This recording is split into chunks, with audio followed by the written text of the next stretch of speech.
اپنے آج کے پروگرام کے ایشوز پر جانے سے پہلے سب سے پہلے آج بلوچستان سے بہت ہی افسردہ کر دینے والی اور غمگین خبر اس وقت سامنے آ رہی ہے، جہاں پر پاکستان دشمنوں کی جانب سے بدامنی پھیلانے کا سلسلہ جاری ہے۔ آج جو واقعہ پیش آیا ہے، صوبائی دارالحکومت کوئٹہ سے پشاور جانے والی ٹرین جعفر ایکسپریس پر نامعلوم دہشت گردوں نے فائرنگ کی ہے، اور سیکیورٹی ذرائع کے مطابق اب تک جو صورتحال ہے، دہشت گردوں نے مسافروں کو یرغمال بنایا ہوا ہے۔ یہ تازہ واقعہ مچ میں گڈالار اور پیروکنڈری کے درمیانی علاقے میں پیش آیا ہے۔ سیکیورٹی ذرائع یہ بتا رہے ہیں کہ دہشت گرد بیرون ملک اپنے سہولت کاروں سے بھی رابطے میں ہیں اور دہشت گردوں کے خاتمے تک کلیئرنس آپریشن وہاں جاری رہے گا۔ دہشت گردوں کا معصوم مسافروں کو نشانہ بنانا اس بات کی غمازی کرتا ہے کہ ان دہشت گردوں کا دین اسلام، پاکستان اور بلوچستان سے کوئی تعلق نہیں ہے۔ ہماری دعا ہے کہ سیکیورٹی فورسز جلد از جلد صورتحال پر قابو پائیں اور دہشت گردوں کے جو عزائم مذموم یہ پورے نہ ہو پائیں، ساتھ ہی ساتھ جو مسافر وہاں ہیں وہ اپنے گھروں تک خیریت سے پہنچے۔ شہزاد صاحب، ڈیفنس سے ریلیٹڈ معاملات ہیں، آپ کی ایک بڑی نظر ہے اس پوری صورتحال پر۔ بلوچستان میں مستقل ہمیں پہلے بسوں کے اوپر بھی ہم نے واقعات دیکھے، اب آج ایک ٹرین کو ہائی جیک کرنا، کیا کامنٹ کریں گے؟ بھی ڈیولپنگ سٹوری ہے جی۔ ملک دشمن عناصر جو ہیں بڑے عرصے سے وہاں پر اس قسم کی کاروائیاں کر رہے ہیں، لیکن جو آج ہوا وہ بدقسمتی سے بہت افسوسناک ہے۔ ایسے لوگ جو نہتے تھے، معصوم بھی تھے، ایک ٹرین کے مسافر تھے، 400-450 کے لگ بھگ، وہ اپنے علاقوں کو جا رہے تھے کوئٹہ سے عید منانے کے لیے اور چھٹیوں کے لیے۔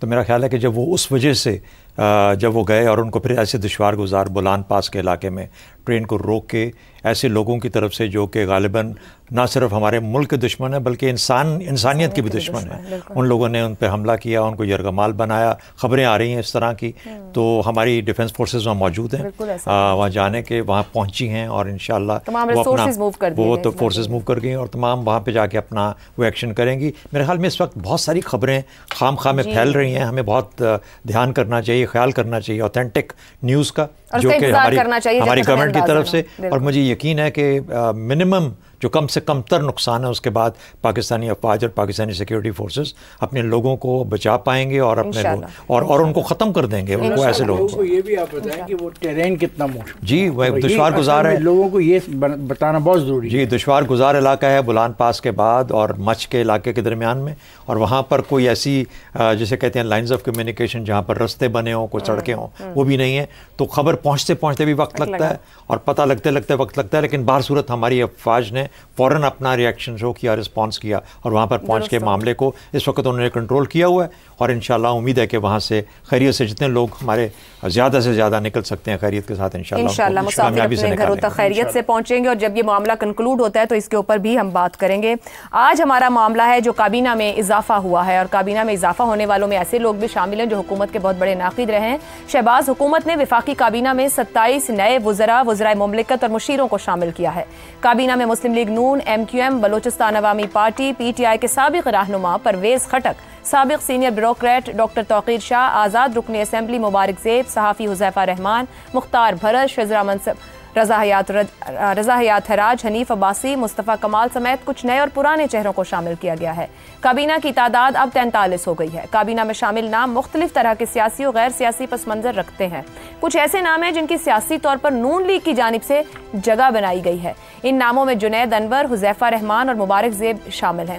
ان کی ایڈجسٹمنٹ کی وجہ ان کا مسلم لیگ نون کے ساتھ پرانا تعلق ہے۔ ہر حکومت کے دور میں کابینہ میں توسیع کی جاتی ہے۔ عمران خان کے دور میں بھی ایسا ہوا تھا، اس لیے حالیہ توسیع کوئی غیر معمولی بات نہیں ہے۔ تاہم کابینہ میں پرویز خٹک کی بحیثیت مشیر داخلہ شمولیت کو لے کر بہت سی قیاس آرائیاں کی جا رہی ہیں۔ محسن نقوی جیسے مضبوط وزیر داخلہ اور طلال چودھری جیسے نون لیگی وزیر مملکت کی موجودگی میں پرویز خٹک کے اختیارات کے حوالے سے تبصرے بھی ہو رہے ہیں۔ کیا پرویز خٹک کو خیبر پختونخوا میں PTI حکومت کو ٹف ٹائم دینے کے لیے میدان میں اتارا گیا ہے؟ اطلاعات کے مطابق پرویز خٹک کے آج بھی PTI میں گہرے تعلقات ہیں۔ خیبر پختونخوا میں تحریک انصاف کے اندر اندرونی اختلافات کی خبریں بھی کسی سے ڈھکی چھپی نہیں۔ ایسے میں کیا گھر کا پرانا بھیدی ہونے کے باعث پرویز خٹک جوڑ توڑ کی کوشش کریں گے، اور کریں گے تو کیا انہیں کامیابی مل پائے گی؟ پرویز خٹک کا سیاسی پروفائل جاننے والے جانتے ہیں کہ خٹک سیاست کی پیچیدہ گہرائیوں کو کتنا بہتر سمجھتے ہیں۔ پیپلز پارٹی، قومی وطن پارٹی سے PTI تک کا سیاسی سفر کرنے والے پرویز خٹک نے 2013 میں خیبر پختونخوا میں 48 نشستیں رکھنے والی PTI کو 2018 میں 85 نشستوں تک پہنچا دیا۔ اتنی بڑی کامیابی میں عمران کی مقبولیت کے ساتھ ساتھ پرویز خٹک کی گورننس کا دخل بھی تھا۔ 9 مئی کے بعد PTI پارلیمنٹیرینز کی بنیاد رکھ کر فروری 2024 کے عام انتخابات میں پرویز خٹک کی جماعت نے قومی اسمبلی کے 17 اور صوبائی اسمبلی کے 73 حلقوں پر اپنے امیدوار کھڑے کیے، لیکن صرف صوبائی اسمبلی کے 2 امیدوار ہی کامیاب ہو پائے۔ نوشہرہ سے پرویز خٹک خود بھی شکست کھا گئے، جس کے بعد پرویز خٹک نے اپنی سیاسی جماعت کی سربراہی سے استعفیٰ دے کر سیاست سے کنارہ کشی اختیار کرنے کا اعلان کیا تھا۔ ایسے میں سوال یہی ہے کہ نون لیگ اور میاں خاندان کے شدید ناقد رہے پرویز خٹک کو کابینہ میں شامل کر کے پی ٹی آئی کی طرح کیا اب موجودہ سیٹ اپ ان کی صلاحیتوں سے فائدہ اٹھانا چاہتا ہے اور کیا کامیابی مل پائے گی؟ پینل میں ہمارے ساتھ ہیں حسن نثار، زیغم خان، شہزاد چودھری اور افتخار احمد۔ آپ سبھی کے لیے پروگرام کا پہلا سوال، نون لیگ ناقد پرویز خٹک کو بھی ٹیم میں شامل کرنے پر مجبور، کیا پرانے سیٹ اپ کے آزمودہ خٹک موجودہ سیٹ اپ کی توقعات پوری کر پائیں گے؟ حسن نثار صاحب، آپ کو لگتا ہے کہ پرویز خٹک صاحب شامل تو ہو گئے ہیں کابینہ میں، کیا کوئی کام کر کے دے پائیں گے خیبر پختونخوا میں جس باعث موجود ہیں وہ؟ سب سے پہلے تو میں قوم کو مبارکباد پیش کرتا ہوں کہ قرضوں کے ساتھ ساتھ کابینہ میں بھی لمبا چوڑا اضافہ ہو گیا ہے، 47 تک لے جائیں، چونکہ 1947 کو یہ ملک آپ کی فخائش پہ 4 اور وجود میں آیا تھا۔ اچھا جی، اب چلتے ہیں آپ کے سوال کی طرف۔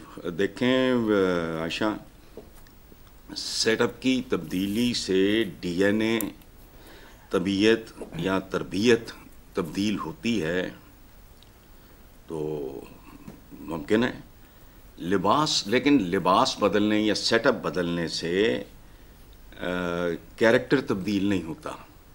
پرتھوی راج بر صغیر کے بہت بڑے ایک فنکار تھے، اداکار تھے، لیکن مغل اعظم میں اعلیٰ ترین پرفارمنس کے باوجود وہ پرتھوی راج ہی تھے، مغل اعظم نہیں تھے۔ اور پرویز خٹک کے بارے میں آپ کے منہ سے میرا خیال ہے جھوٹ نکل گیا کہ اس میں پی ٹی آئی میں ان کی مقبولیت میں ان کا بھی ہاتھ تھا۔ اچھا، ساتھ اگلے جملے میں آپ نے وہ سارا پانی پھیر دیا کہ پارٹی میں نے دونوں فیکٹ رکھے، بیڑا گرک ہوا ہے۔ چل 13 سے 18 میں دیکھیں میں نے کام تو کر کے دیا نا، یہاں بزدار صاحب بھی تو تھے۔ وہ بھاگ گیا نا چھوڑ کے، فیکٹ نہیں تھا نا وہ، آپ نے ساتھ ہی اس کی تردید دے دی۔ مقبولیت شقبولیت کوئی نہیں، یہ اور ہمارے یہاں پارٹی ہوتی بھی ایک بندے کے گرد گھومتی ہے، وہ چاہے پیپلز پارٹی ہو، نون لیگ ہو، یہ ہمارا کیریکٹر ہے۔ جماعت اسلامی وغیرہ میں جمہوریت ہے، اس پہ مطلب اسے گھاس کوئی نہیں ڈالتا، بس ختم کریں۔ جی، تو پرویز خٹک صاحب کا کوئی کردار نہیں ہے کہیں بھی آنے والی سیاست میں؟ نہیں بابا، خدا کا خوف کریں، ٹھیک ہو گیا، یہ ریفلیکٹڈ گلوری میں جینے والے لوگ ہیں، درست، یہ تو وہ مٹیریل ہی نہیں ہے۔ ٹھیک ہو گیا۔ زیغم صاحب، معاشی اشاریوں پر نازاں حکومت، 1 پیج پر فخر کرنے والی شہباز حکومت نے کابینہ میں توسیع کی ہے، آپ کو کیا وجہ لگتی ہے، کیوں ضرورت پیش آئی؟ ظاہر ہے کچھ اپنی گرفت مضبوط کرنا چاہتے ہیں، کچھ حکم ملا ہے، کچھ فرمائشیں ہیں، اور ملا کر انہوں نے اب مزید پھیلا لی ہے اس کابینہ کو۔ وفاق میں جہاں پہ وزارتیں کم پڑ گئی ہیں اور ایک وزارت کو 3 بندے بھیجے گئے ہیں، اور پھر خٹک صاحب کا بھی ان کو تحفہ ملا ہے۔ وہ آپ نے عالم لوہار کا گانا تو سنا ہوگا کہ گئی جوانی پھر نہیں آندی، لکھ خوراکاں کھائیے۔ تو آپ کو یاد ہے سلیم اللہ اور کلیم اللہ تھے، کیا کمال کے ہاکی کے آزمودہ چیمپئن تھے، پاکستان کو اولمپک تک جتوا دیتے تھے۔ تو اگر آج پاکستان ان کو واپس لے آئے کہ یہ بڑے آزمودہ کھلاڑی ہیں، اب یہ آگے دوبارہ کھیلیں اور ہمیں چیمپئن بنا دیں، تو کیا وہ چیمپئن بنا سکتے ہیں؟ نہیں بنا سکتے، ایک وقت ہوتا ہے۔ پرویز خٹک صاحب سیاست کے ہیو بین ہیں، ان کا دور گزر گیا۔ جس طرز سیاست کو وہ ریپرزینٹ کرتے ہیں اس طرز سیاست کا دور گزر گیا، پیٹرنیج کی پالیٹکس کا دور گزر گیا۔ اپنے ضلع میں، اپنے حلقے میں انہوں نے کوئی کم خدمت تو نہیں کی ہوگی، دہائیوں تک اعلیٰ ترین عہدوں پر رہے، بار بار وہ جیتتے رہے۔ جو پیٹرنیج کی سیاست تھی انہوں نے بہت کی ہوگی، شاید کوئی ایسا خاندان ہو گئے یا تحفہ دینے کی ضرورت کیوں پیش آئی؟ قطع کلامی کی معذرت زیغم صاحب، ایک چیز ماضی ہو گئی، قصہ پارینہ ہو گیا، کسی کام کے نہیں، تو پھر کیوں شامل کیا گیا ہے، کیوں ایسا تحفہ دیا گیا ہے شہباز صاحب کو؟ دیکھیں اس کی 2 باتیں ہو سکتی ہیں نا۔ پہلی بات تو یہ ہے کہ حکومت اور حکومت کے پیٹرن یہ سمجھنے کو تیار نہیں ہے کہ پاکستانی معاشرہ بدل گیا ہے، اور جب معاشرہ بدلا ہے تو اس کے ساتھ سیاست بدل گئی ہے۔ وہ ڈبل ڈاؤن کر رہے ہیں پرانے طریقوں پر، اور صرف خیبر پختونخوا میں نہیں کر رہے، پنجاب میں بھی تو کر رہے ہیں نا. یہی تو ہم رونا رو رہے ہیں کہ بھائی 20ویں کی صدی کی سیاست سے نکلو. وہ نہیں نکل رہے، وہ سمجھ ہی نہیں رہی کہ معاشرہ کیسے بدلا ہے. اسی لیے تو یہ سارا ٹرمائل ہے نا. کوئی ایک پرویز خٹک کے پی سے تو نہیں لائے، ان کا پنجاب بھی تو پرویز خٹکوں سے بھرا پڑا ہے نا. سارے ہی کو 50-100 پرویز خٹک ہی ہے نا. یہی تو سب سے بڑا کرائسس ہے کہ ایک آدمی جو اپنی کانسٹیچوئنسی نہیں سنبھال سکتا، اپنے گھر کو نہیں سنبھال سکتا، ایم پی اے کی سیٹ نہیں جیت سکتا، وہ آپ کو خیبر پختونخوا سنبھال کے دے دے گا کہ اس کے بڑے لنک ہیں پی ٹی آئی میں. پی ٹی آئی کے اندر جھگڑا پڑ رہا ہے تو یہ باہر سے جوڑ توڑ کر دے گا. پی ٹی آئی میں جو کچھ بھی ہے وہ اندر سے ہو رہا ہے نا. جو جوڑ توڑ ہوگا وہ بھی اندر سے بھی ہوگا نا. جو نقصان کرنے والے ہیں وہ بھی اندر سے کر رہے ہوں گے نا. اور ان کے ساتھ جو ڈیل کر رہے ہیں ان کی ویسے ہی ان کی ذمہ داریاں ہوں گی، وہ ان سے ڈیل کر رہے ہوں گے. تو پرویز خٹک نے اس پہ آگے کیا کر دینا ہے؟ جو اصل مسئلہ ہے وہ تو یہ ہے کہ پارٹی یہاں سے نکل کر جی ٹی روڈ سے ٹانگے پر سوار ہو پارٹی اور خیبر پختونخوا پہنچے، وہاں سے تحفہ نہ لائے.